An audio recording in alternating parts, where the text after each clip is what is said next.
Abdominal bloating is one of the most common gastrointestinal symptoms in the population of all ages and is characterized by an excessive accumulation of gas in the stomach and intestines. This causes that annoying sensation of having a swollen belly, like a balloon, and is often accompanied by pain and abdominal distension, a medical condition in which the abdomen increases in volume. The production of gas in the gastrointestinal tract is mainly due to the ingestion of air during the swallowing of food and drinks, and the fermentation of some foods by the bacteria that live in our intestines. It is therefore a natural phenomenon that is part of the normal process of digestion. However, if the gas, instead of being eliminated from the body, begins to accumulate in the stomach or intestines, you may feel a sensation of abdominal swelling, which tends to worsen after meals or after consuming certain foods. Fortunately, there are some remedies that help alleviate the symptoms of abdominal swelling. But what are they? Let's go see them.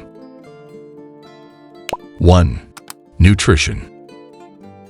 In most cases, abdominal swelling is a consequence of diet, since some foods can cause gas formation or slow digestion. Some of these are foods with a high sulfur content, such as broccoli, artichokes, and asparagus, but also cabbage and cauliflower, as well as garlic and onion. However, among the main fruits to be consumed in moderation, we find apples, pears, grapes, and plums, but also peaches, apricots, and cherries.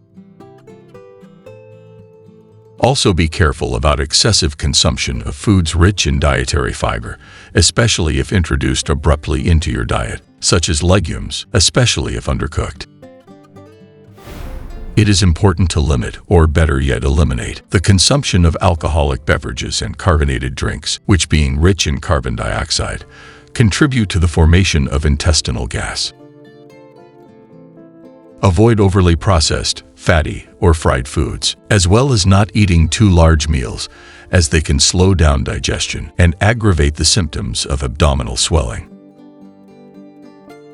If you notice a worsening of your symptoms after consuming certain foods, you may be intolerant to lactose, a sugar found in milk, cheese, yogurt, butter, and cream, or you may be intolerant to gluten, a protein found in some cereals, including wheat, barley, spelt, and rye. However, it is important to remember that the effect of a food can vary greatly from person to person. What may cause bloating and abdominal pain in one person may not have the same effect on another, so it is advisable to keep a food diary so as to identify any correlations between what you eat and the symptoms experienced. 2. Chew slowly. If consuming the right foods is the first step to fight abdominal swelling, chewing slowly what we eat is equally important. The digestive process begins in the mouth, where food is crushed by the teeth. Cutting food into small pieces and chewing slowly what you eat will reduce the work of the stomach and intestines, facilitating the entire digestion, and at the same time reducing the amount of air that can be swallowed during meals. For the same reason, you should avoid drinking with a straw or drinking hot drinks in small sips, as well as chewing sweets or chewing gum. These are bad habits that lead to swallowing a lot of air, contributing to abdominal swelling. 3. Don't lie down after eating. Lying down immediately after eating, or even worse, going to sleep, negatively affects the digestive processes. This is because the horizontal position of the body slows gastric emptying and increases the time that food remains in the stomach, causing a feeling of heaviness and abdominal swelling. In addition, it also increases the risk of gastroesophageal reflux, as the supine position favors the rise of acid content from the stomach to the esophagus until it reaches the mouth. It is therefore advisable to wait at least 2 to 3 hours from the moment you finish the meal until you lie down or go to sleep. Maintaining an upright position during this interval of time allows the food to be digested correctly, and avoids the onset of abdominal discomfort. 4. Fruit after meals. Eating fruit after meals makes you fat and causes abdominal swelling. This is a false myth that is now widely spread, especially on the web, but which finds no confirmation in scientific evidence.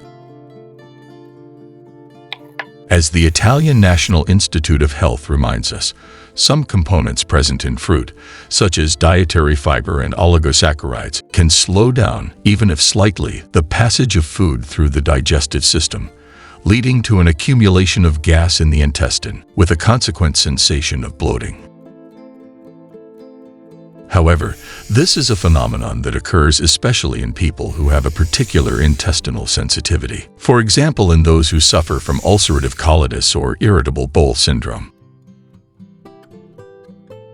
In general, if these conditions are excluded, there are no problems following the consumption of fruit after meals. But on the contrary, it also helps to slow down the release of sugars naturally present in fruit, compared to when they are consumed on an empty stomach. Not only that, eating fruit at the end of a meal can facilitate the absorption of iron contained in vegetables and foods of animal origin, as well as accompanying the food in digestion, protecting it from oxidative damage. Also in this case, as we saw before, the best thing to do is to see how your body reacts to consuming fruit after meals, and in case of worsening of symptoms, eat it at other times of the day. 5. Vegetable carbon and other natural remedies. Vegetable carbon, also called activated carbon, is a natural product obtained from the combustion of materials of vegetal origin, such as wood and its waste, cellulose residues, fruit shells, and pits. It is a very fine black powder, odorless and tasteless, widely used in the medical pharmaceutical sector. In fact, it is used for the treatment of abdominal swelling, as thanks to its porosity, it is able to directly absorb intestinal gases, as well as retaining part of the bacteria that produce them. However, these effects have not yet been confirmed by scientific studies. In addition, vegetable carbon may interfere with the absorption of some medications taken orally, so it should not be taken in the interval between 30 minutes before taking the medication and in the following 2 hours. Among other natural remedies against abdominal swelling, we find herbal teas with extracts of carminative plants, which have the ability to expel gases present in the gastrointestinal tract and to calm the pain that they cause. Some of these herbal teas are those based on fennel, anise, and cumin, but also chamomile and lemon balm. In conclusion, we have seen that to reduce abdominal swelling, it is necessary to pay attention to your eating habits and follow a healthy and active lifestyle. It is therefore important to do regular physical activity, drink a sufficient daily amount of water, and avoid smoking and alcohol.